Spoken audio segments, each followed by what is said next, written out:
नमस्कार, बिहार मिथिला न्यूज में आपका स्वागत है। मैं मनोज।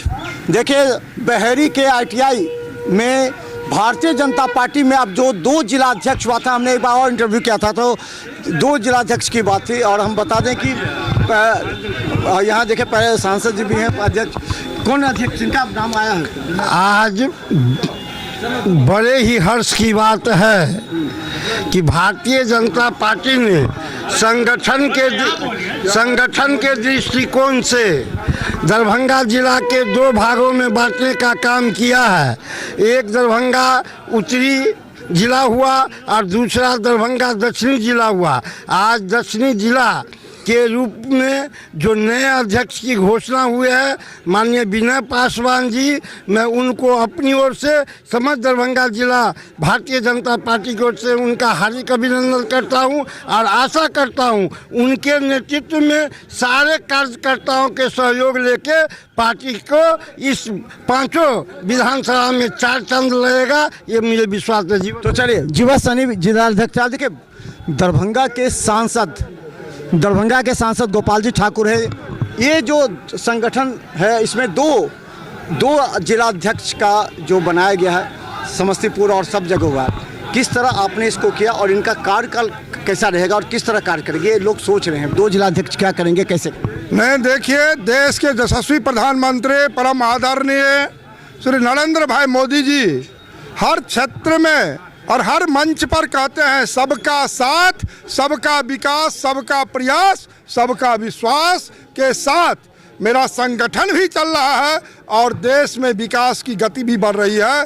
तो इसमें जो दरभंगा 2 भाग में जिला को बांटा गया है, दक्षिणी दरभंगा जिला के नव नियुक्त निर्वाचित आदरणीय विनय पासवान जी को यहाँ पर आदरणीय जीवा साहनी के नेतृत्व में आज घोषणा हुआ है और हमारे प्रदेश के क्षेत्रीय महामंत्री जो आदरणीय शिवेश राम जी, आदरणीय धीरेन्द्र सिंह जी जो उपाध्यक्ष प्रांत के हैं और पर्यवेक्षक श्री आलोक रंजन जी जो हमारे सहरसा के माननीय विधायक, सारे लोग यहाँ पर आकर के और घोषणा करने का काम किए हैं। और आने वाला 25 का जो चुनाव है उसमें निश्चित रूप से जो 5 विधानसभा कुशेश्वर, गौराबोरा, मालीनगर, बेनीपुर और हायाघाट, इसमें मेरा प्रत्याशी NDA का जीत सुनिश्चित होगा। और कार्यकर्ताओं में काफ़ी उत्साह है, काफ़ी उत्साहित कार्यकर्ता है जो एक अंतिम पंक्ति के व्यक्ति को भारतीय जनता पार्टी ने आज पंचायत से उठा करके और जिला के अध्यक्ष बनाए। और मेरा शुभकामना है इससे भी आगे विनय पासवान जी आगे बढ़े, हम तुम्हारे साथ हैं। सांसद गोपाल जी ठाकुर, विनय पासवान जी, कैसा लगा जिलाध्यक्ष बने, क्या कार्यकाल रहेगा, क्या काम रहेगा आपका? हम तो सबसे पहले देश के यशस्वी प्रधानमंत्री नरेंद्र मोदी जी को धन्यवाद देते हैं। यह भारतीय जनता पार्टी ही है जो समाज के अंतिम पंक्ति के लोगों को, खड़े लोगों को सम्मान देने का काम करता है। हम तो साधारण छोटा सा सूक्ष्म कार्य करता है, हमें नहीं मालूम था जो हमें शायद इस दायित्व का निर्वहन करने का मौका मिले। कुछ तो होगा आप में जिसे पार्टी ने, नेता ने, MP हो, विधायक हो, जो आपको देखा, क्या गुण है आप में, आखिर क्यों बनाया गया आप? मैं साधारण सा भाजपा का सिपाही हूँ, साधारण सा कार्यकर्ता हूँ। पार्टी का जो आदेश होता है, पार्टी का जो काम है, पार्टी जो संगठन भेजती है उसको अक्षरशः काम करते हैं और हमको बड़ा गौरवान्वित होता है। आज तो उस वक्त को हम याद कर रहे हैं जो बाबा साहब डॉक्टर भीमराव अम्बेडकर ने एक सपना देखा था, अतुल्य भारत, अमृत भारत का। आज उन्हीं के सपनों को अक्षरशः साकार कर रहे हैं। सबका साथ, सबका विकास, सबका विश्वास का जो मूल मंत्र है नरेंद्र मोदी जी का, बाबा साहब डॉक्टर भीमराव अंबेडकर जी के अधूरे सपने को नव भारत के विश्वकर्मा आज सपना साकार कर रहे हैं और हमको इस दायित्व का निर्वहन करना है। अच्छा, कहा जाता है कि अमित शाह जी ने जिस तरह बाबा भीमराव अंबेडकर पर किया था उसको लेकर के विपक्ष हमलावर थी, मैं कह रही थी, और आपको विनय पासवान को बनाने के पीछे क्या भाजपा का ये है कि ये जो आरोप लगा रहे थे उस आरोप को हटाने के लिए आपको बनाया गया? एक शब्द कहता हूं, आप पत्रकार हैं, गूगल पर सर्च करिएगा जरूर।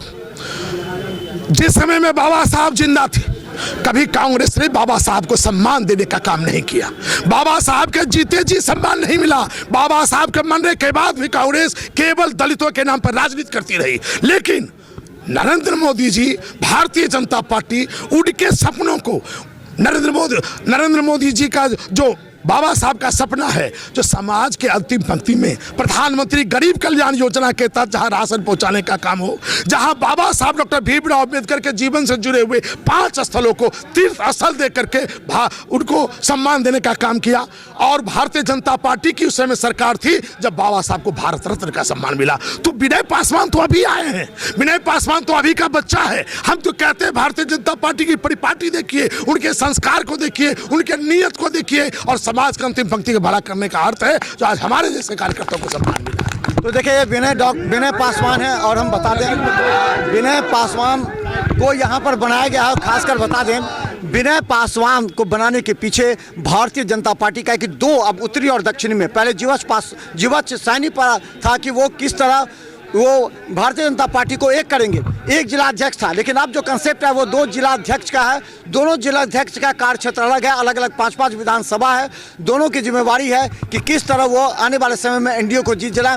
और यहाँ बता दें कि जो सांसद के साथ विधायक और कई ऐसे बड़े नेता थे जिसके समक्ष देखिए भारतीय जनता पार्टी के पूरे कार्यकर्ता नेता यहाँ मौजूद हैं, जिनके समक्ष ये चयन हुआ है। अब दक्षिणी के बाद अब निगाहें सबकी है कि भारतीय जनता पार्टी उत्तरी में किसे चुनेगी।